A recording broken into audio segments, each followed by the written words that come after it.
Good morning, students. Today's lecture of philosophy, we are going to understand what is Gribbet's normal form, that is GNF, Gribbet's normal form, and we'll see how can we convert context-free grammar into G and F. Right? We already know that in context-free grammar, that we have already done in our prior lecture, that context-free grammar. What are the two forms in which you can convert the context-free grammar? See, there are two forms in which you can convert the context-free grammar. First is what? First is Chomsky normal form, that is CNF, and second is GNF. CNF stands for Chomsky normal form, right? And GNF is Gribbet normal form. So these are the two various forms in which you can convert the context-free grammar. See, Chomsky normal forms we have already discussed in our prior lecture, that how can we convert context-free grammar into CNF. Now in today's lecture we are going to understand how can we convert the context-free grammar, that is CFG, into GNF, right? Now in order to understand the conversion in a better way, first we'll understand what is GNF, right? So the GNF is, you can define GNF as, GNF is the one in which any production,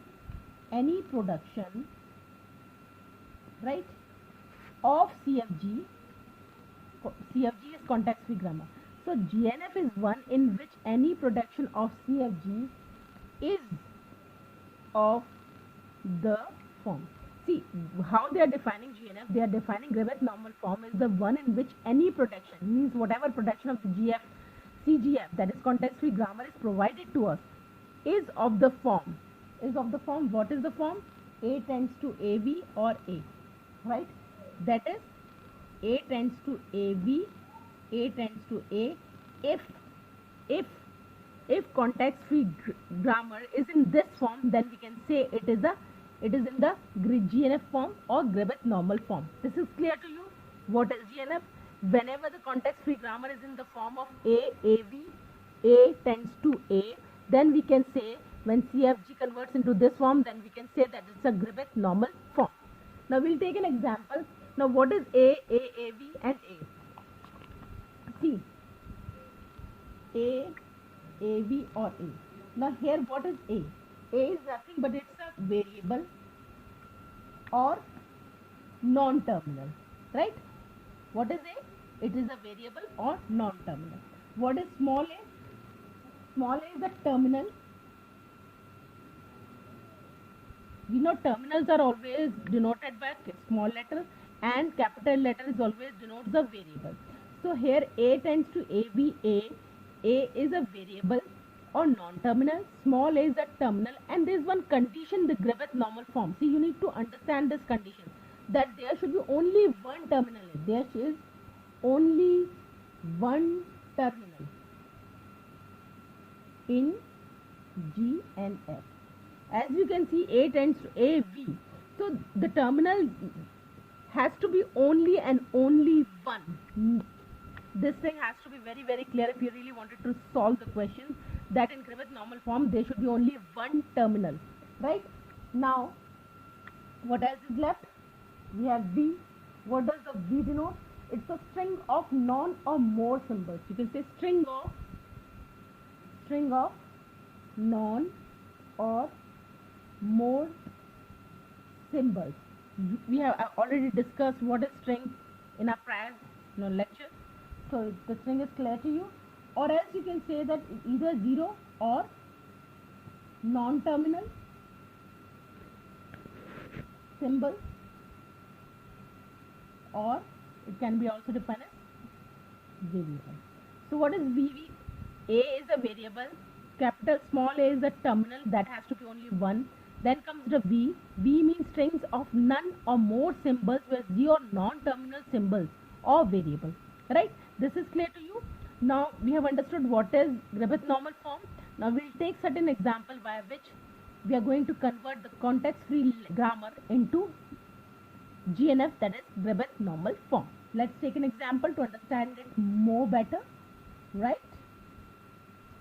So the example which is being provided to us is, say, you have to convert, let's say, example, S tends to A, B, A, S, A, or A, B, A. Now we have to convert this context-free grammar into G and F. How we are going to do it? First, we know that there has to be only one terminal. There are so many terminals out here. So first we have to remove the terminals, extra terminals, which is here. And how we are going to remove that extra terminal? We have to introduce new variables. So you have to write the step, introduce new variable. What are those new variables? A and B.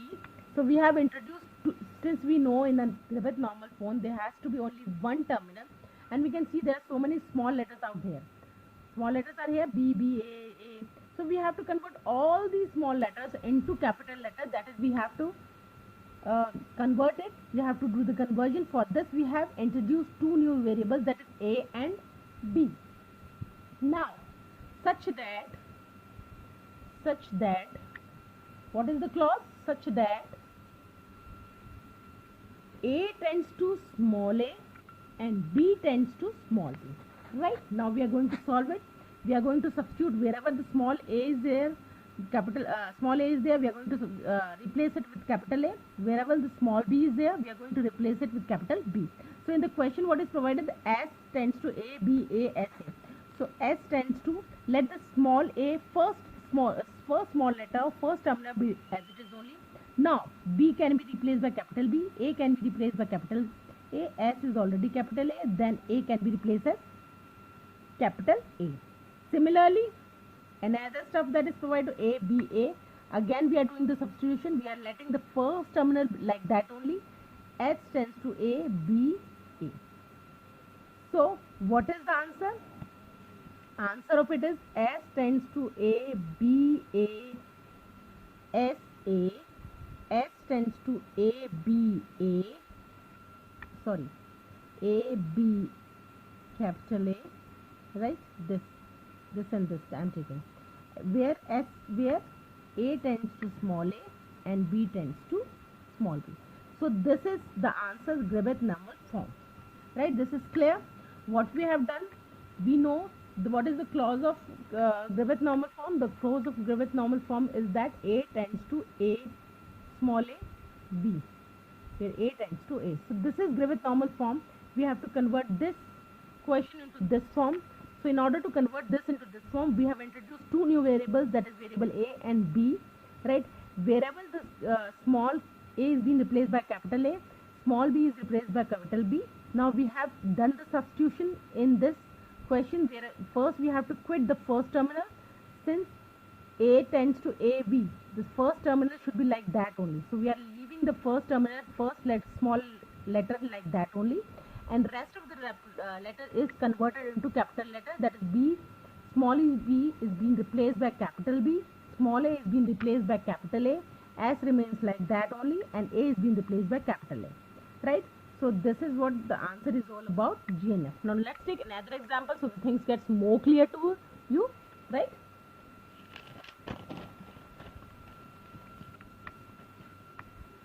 Now suppose, example number 2. Now we are going to undertake example number 2, where CFG, that is context free grammar, which has been provided to us, is A, B, S, B, A, S tends to be A, B, S, B, S tends to A. Right? Now again what we have to do, we know what is the condition of GNF. Since AV tends to AB or A, this is GNF form. Right? So in order to convert this context free grammar, that is CFG, this CFG into GNF, first we have to introduce A and B such that capital A is being replaced, small a is being replaced by capital A, and small b is being replaced by capital B, right? Now we are going to substitute s in this into this. S tends to A, let the first terminal be like that only. Now what is the second stuff that has been provided? SB. So B can be replaced by capital B, SB, right? And again SAA, SA remain like that only. Small a is being replaced by capital A. Then S tends to A, B, S, B, S tends to A, A. So what is going to be the answer? What is going to be the answer? The answer is going to be, this is the question which has been provided to us, right?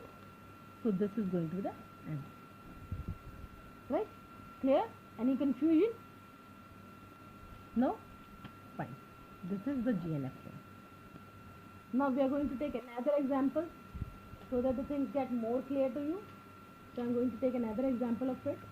Let's take it. Now let's take the third example of it. What is going to be the third example? Example number third. I am providing you 3 examples so the things get more clear to you.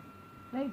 Suppose some context-free grammar has been provided to you. What is going to be that S tends to capital A, B, A tends to A, B, B, B, and B tends to B.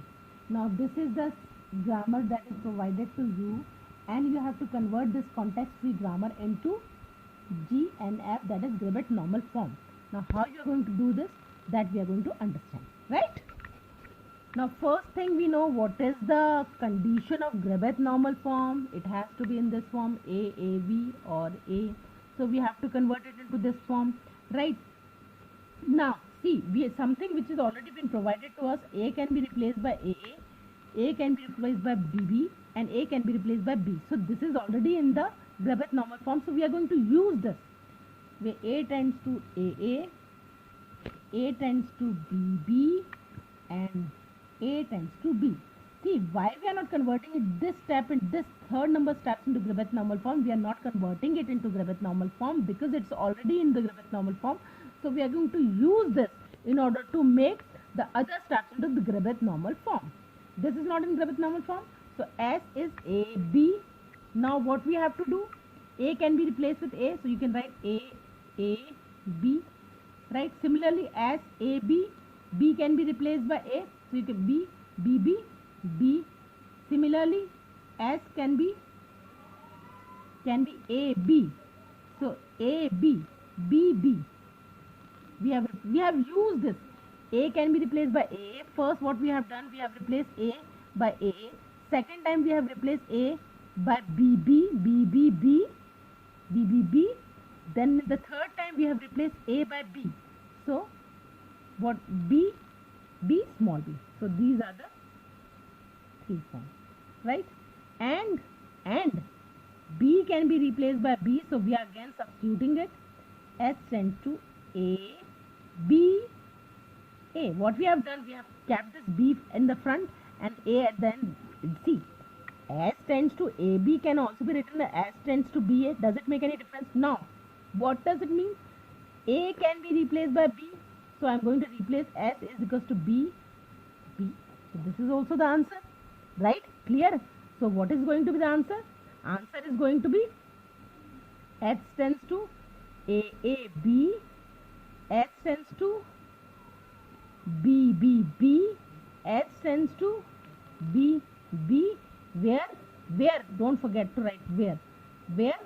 A tends to AB, A tends to BB, and A tends to B. Right? So this is GNF. So we have taken 3 examples. I am sure the Gribbett normal form is clear to you. What is Gribbett normal form is clear to you. And you have understood how to convert the context-free grammar into Gribbett normal form. Still, if you have any problem, you can ask me anytime. That's all for today. Thank you for watching this video.